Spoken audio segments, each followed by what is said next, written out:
104.7 The Cave, Mike the Intern, Jay Stevens. Look how wonderful we look. No messed up cameras. Yeah. Dark side of the stream. No audio problem. No audio God, problem. what happened? We actually were able to afford a second camera for the studio. 4 years into this podcast, we were able to buy one camera. $1 a month over 4 years. We're finally here. True, because the light I got for free. So we've invested back into the show. We had some investors early on, but now that we were able to afford our own camera, we are Dark Side of the Stream. This is episode 178. It was Jay's pick this week. Kind of a softball documentary that came out back in 2015. Kansas Miracles Out of Nowhere. And I was kind of free. It's a free documentary on YouTube. That's the best kind. You can watch it on YouTube. I watched it on Tubi like or something like that. FanDuel or Fandoga or whatever. Something. Anyway, it was free. Fandango. You can Google it and you can find it for free. But it's been out for a number of years, and it tells a story about the band Kansas, which first out of the gate, Jay's not the biggest progressive guy in the world. No, I knew nothing about Kansas. Why in the hell would you pick a band out of Topeka that were like using fiddles and arguably talking about a bunch of, Christian values and weird stuff, and there's a violin in there too? Well, YouTube knows me. YouTube knows how to get me. This guy's gonna love. They're either showing me girls in bikinis or they're showing me band documentaries. My algorithm is solid. What's interesting, and especially the thing I got out of this that I loved was they spent a lot of time like telling the story about how just really everything worked out for this band. Yeah, even they were surprised. Yeah, that's why the documentary is called Miracles Out of Nowhere, because if you're not familiar with Topeka, Kansas, literally is in the middle of nowhere, Kansas. And if you're from Kansas, or you know people that lived in Kansas, or you've had the pleasure of driving across that west, you know how flat that place is. And it's corn. Nothing. What is it? Corn. There's a lot. I mean, there's a lot of ag in Kansas. It could be corn, it could be wheat, it could be soybean, could be. There are all kinds of different farms. There's also tons of salt mines. There's a bunch of grain silos all over the place. Wow. But Topeka, not really known for really just being on the map in general. So the idea that a band like in 72, 73 were able to send a demo out and get signed. Yeah, amazing. Just like that's like the dream. That's the dream. Whoa. Send a demo tape in and get a record deal. But they got signed, and we'll take a break right now and come back with how that went down and really kind of the things that surprised me about that ordeal and what they had to say about it years later. We'll come back with that next. Dark Side of the Stream on 104.7 The Cave.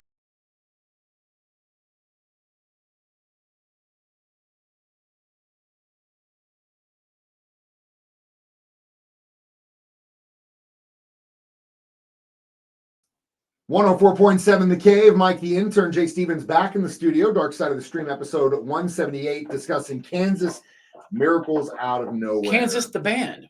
Yes. So this band was kind of created in the city of Topeka, Kansas, and it was kind of a hodgepodge of a couple of different kinds of bands and musicians. First, interesting group of dudes. Very interesting group of dudes. It's also pretty cool that you had so much talent in Topeka. I mean, think about this part of the country in the late 60s, early 70s. It's not like we had a lot of. I mean, of course, we had the Daredevils, and you had Missouri, and you had Kansas. It was just fate. It was like it was meant to be. Right? There were a lot of bands that came out of this area, but it wasn't like LA or a hotbed of musicians, or Detroit or Seattle in the 90s or whatever. But basically, this band starts off when a group of guys from one band and another group of guys from another band start to come together. Really, after watching this documentary, it came down to two individuals, in my opinion. Kerry Livgren, who literally wrote almost every piece of music this band had, multi-instrumentalist. I mean, extremely talented guy, just super, super talented, and just banged out some songs. I mean, some complicated songs too. And again, hearing it all in his head. Yeah, that's the thing. Like you hear that stuff, and you think, yes, as a band they were a collective, but really, like in the mind, it's all Kerry. And then, of course, the vocals from Steve Walsh. And again, some of those early vocal performances, like when you're listening, especially when they're talking about getting signed and working on that first album and stuff, they're pretty incredible. I mean, he's like akin to like powerful Dio kind of vocals, Getty kind of vocals. And how about the big dude in the overalls? I love that. We'll get to that. Sasquatch. The photo, just the Bigfoot. Yeah, well, I guess we could talk about it now. One of the things that they did early on was they sent out a bunch of demos. They ended up get signed by a guy named Don Krishner and his label. And initially, the band is flown out to New York. They meet, they see John must Lennon in who the are these studio. They're seeing hillbillies all we these just guys, brought in here? and they're looking around, and you got this giant dude with In like overalls. a fro and Yeah. overalls. And these guys, they're all big dudes. They're all, as I like to I coined the term, starch fed, because they're from the middle of Kansas. Yeah. Well, that's starch. Okay, Starches. So it's really, I mean, these guys might be like, who are these giants? Well, they must have tripped out. Oh yeah, for sure. So they go out there, they record this record, then they go back to Kansas and they sit on it for about a year. Figure that's it. Yeah, that was our shot. What the hell? But then they hit the road and they tour and they tour and they tour and they tour. I thought the story about how they got signed was interesting because they agreed. So they send the demo out. The guys are like, yeah, we'll come watch you. So they basically book a opera house in the middle of nowhere. Yeah. And I actually know this town in Kansas. Like that was the other thing. Like hearing about Liberal and Topeka and all these little tiny towns in Kansas that I know about and I've been to, and like they toured it and played clubs at. It just sounds badass. But anyway, they find this small town. They rent the opera house.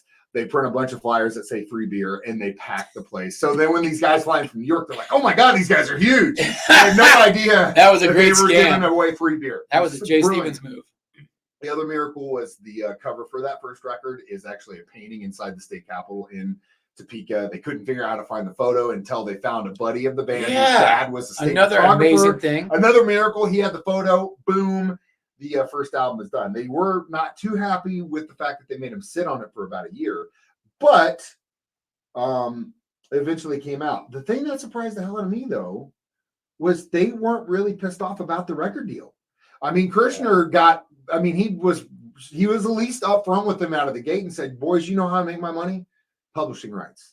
Yeah. And so they were like, "What's publishing rights?" Yeah. They signed it off. But even in this documentary, they didn't really hold grudges against him. It wasn't like, there so many different deals. Like a lot of bands will get a lot of bands later. Yeah, they were like, all like, "Hey, we got we good didn't lives. really have a chance any other way." No, there's no best way. They were in Topeka, Kansas. And that's what it is, and that's what they got out of it. We're back, more miracles out of nowhere. Dark Side of the Stream on 104.7 McKay.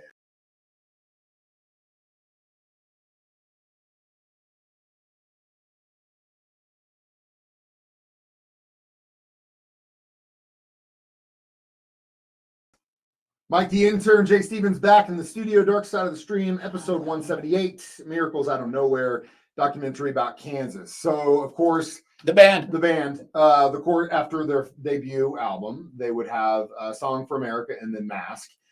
These albums, not big hits, not huge. They were really starting to get a following though, live because of the shows that they put on. And they were touring. I mean, they're like held that 1 year. He said, I think they did like 260 pedal days to the metal. Yeah. That's insane. Props to the record company guy though for sticking behind them and not giving up on them. Well, he also nowadays they would have. All right, no hits. Let's let's put it all on red. Whatever. Final hurrah. That last really was For Left Overture.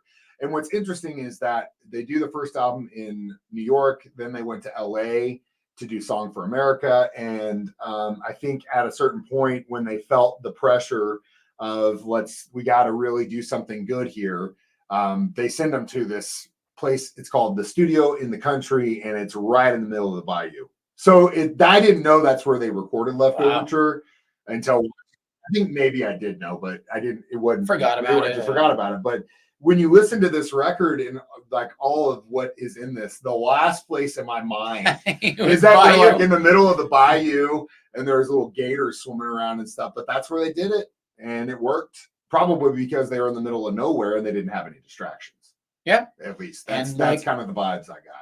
The story about Dust in the Wind is a great story. How he came to the table with that, and it's like it just does this. Yeah.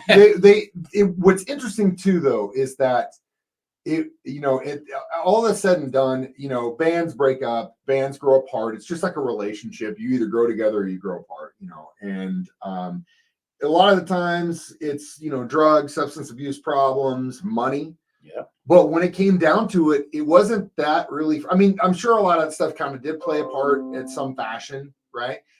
But at the end of the day, what really started it was just a world viewpoint. right? Like Kerry Livgren just became a born again Christian after all the stuff he'd been through in the 70s, and then started to just feel like the band didn't really go along with his Christian values, right?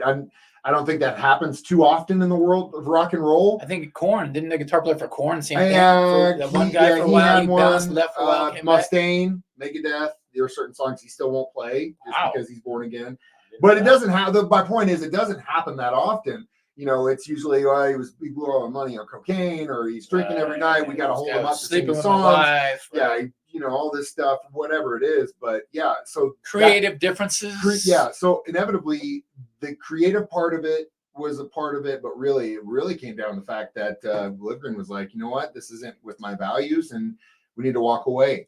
At the end of the day, it was really cool to see them still. You know, some of them were wearing KU, you know, shirts. They look like normal grandpas. Most of them live in Topeka still. They all look like a dude you would see at Walmart, man. Like, and they probably are. You don't think they're rocks. They don't act like or look like rock stars. If you've ever been in Topeka and you've ate at a restaurant, chances are Phil is probably over there. Carrie's over there. You know, it's just the dude. It's kind of like here with the Daredevils. Some of those guys, they come to town, they go out, and they, you know, you might see them, be like, hey, that's so and so. But we'll be back next with our review of this documentary and what we're picking next.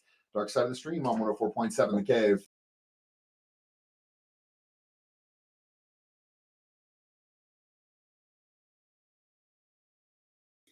"104.7 The Cave." Mike the Intern, Jay Stevens back in the studio one more time. It's Dark Side of the Stream, episode 178, Kansas Miracles Out of Nowhere. So how many miracles would you give this documentary? I'm just going 3. I didn't know the story. Decent story, nothing crazy, but it was a nice, easy watch. Easy watch, free. Is 3 or like a B, like solid B? Yeah, that's what I kind of go with. 3 is like, it was nice. 3.5. It didn't. There was nothing crazy that happened, or I give it a 0.5 for it being short and not like a 5-part. Yeah, they didn't drag it on, and it was a great story. I knew nothing about the band, so I'm glad I learned something about the band. In the same vein, I think we need to continue on with maybe a lighthearted, happy note, because there's some really good like murder ones that have just come out. Yeah, I've got one on my radar down the road, but this one just came out, and I wanted to mention your homework assignment for next week is a documentary on Hulu. It's called Freaknik, the wildest party never told. I had no idea about this. Me neither. And I saw a preview and I was like, man, I should have went to Atlanta in the 90s. You.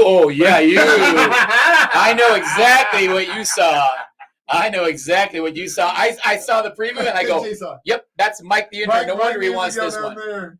It's kind of like I like big butts and I cannot lie. The thing is like I know Spanish and I love South American culture, whether it's Mexico or the islands or Brazil or all that stuff.